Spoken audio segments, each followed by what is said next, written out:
the issues that he raised on the very concerning and very alarming, there seems to be a control by the Chinese nationals in the operation of the NGCP.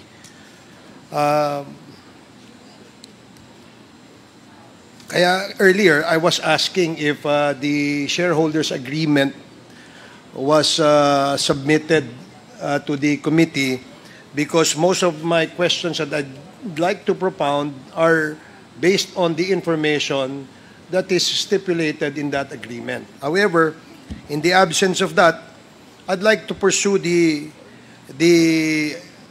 issue where in this corporation, there seems to be total and full control of the Chinese nationals. Tanong ko lang sa NGCP, no? Sa maraming pagkakataon, kapag tinatanong who controls, operates, and manage the NGCP, ang lagi pong sagot ay Pilipino. Tama po ba yan?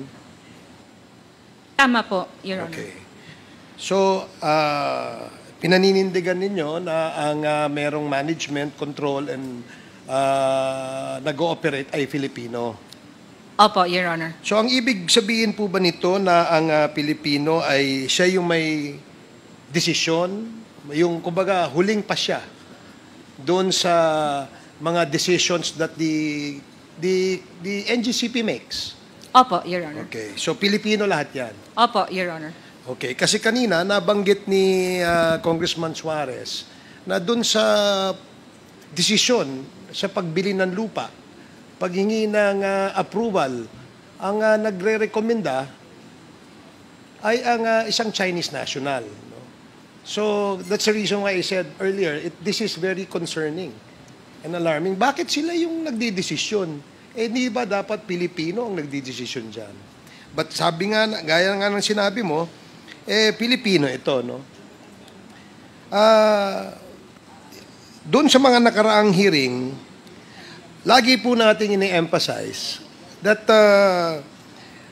Filipino control in the transmission network ng Pilipinas ay napakahalaga because marami pong isyong nakaakibat dito.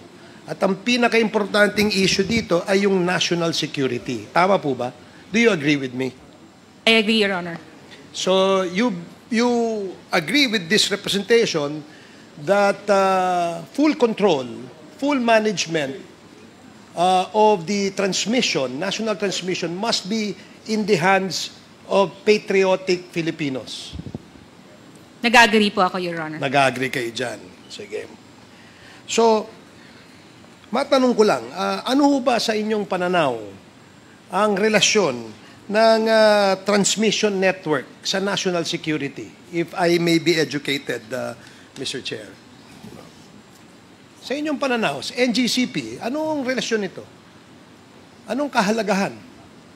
Napakahalaga po, Your Honor.